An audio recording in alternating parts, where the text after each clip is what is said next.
আমাদের চারপাশে অনেক ভৌতিক বা অলৌকিক ঘটনা ঘটে থাকে, যেগুলো আমরা অনেকে বিশ্বাস করি, আবার অনেকে করি না।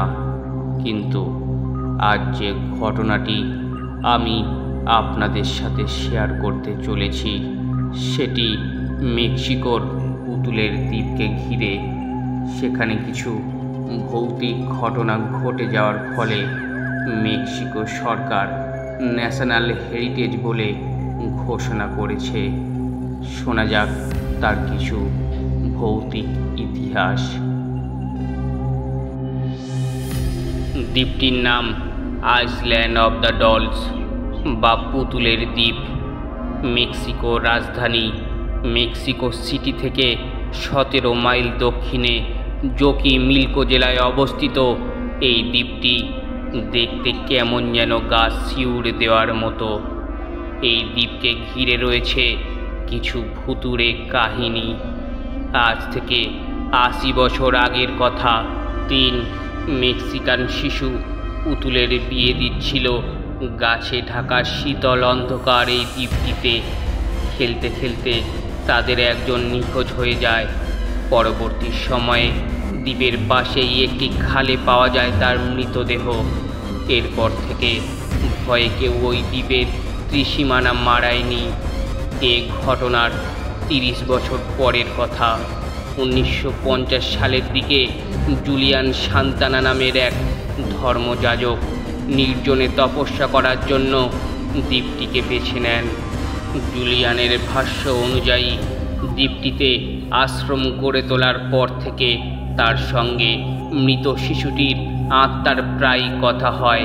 শিশুটির আত্মা তার কাছে পুতুলের বায়না ধরে, তবে যেমন তেমন পুতুল নয়, বীভৎস সব পুতুল চেয়ে বসত সে। ওই আত্মার অনুরোধে জুলিয়ান তার আশ্রমে চাষ করা সবজির বিনিময়ে মানুষের কাছ থেকে নষ্ট পুতুল সংগ্রহ করে থাকেন এবং সেগুলো এনে গাছের ডালে বেঁধে রাখলেই খুশি হতো শিশুটির আত্মা। এমনিভাবে হাজার হাজার সংগ্রহ করা পুতুল দিয়ে জুলিয়ান গড়ে তোলে মৃত পুতুলের দ্বীপটি। কেউ কেউ বিশ্বাস করে মৃত শিশুটির আত্মা দ্বীপটিতে এখনও ঘোরাঘুরি করে। মাঝে মাঝে শোনা যায় ভুতুড়ে আওয়াজ। এই সব রহস্যের কারণেই 1990 সালের মেক্সিকান সরকার দ্বীপটিকে ন্যাশনাল হেরিটেজ ঘোষণা করে। কিন্তু পর্যটকরা এইসব কদাকার পুতুল দেখে বোধহয় রাতে দুঃস্বপ্ন দেখতে চান না। তাই এক মরশুমে 60 থেকে 70 জনের বেশি পর্যটক কখনো এই দ্বীপে আসে না। এই দ্বীপের সর্বশেষ রহস্যজনক ঘটনা ঘটে 2001 সালে 21শে এপ্রিল। ওই দিন জুলিয়ান তার বোনের ছেলেকে নিয়ে সেই অপোয়া খালে মাছ ধরছিল।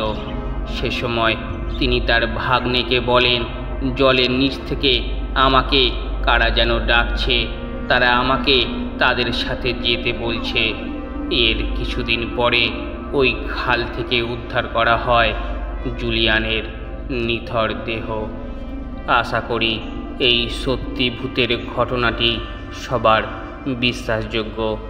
ভালো লাগলে অবশ্যই চ্যানেলটি সাবস্ক্রাইব করে আমাদের পাশে থাকবেন। ধন্যবাদ।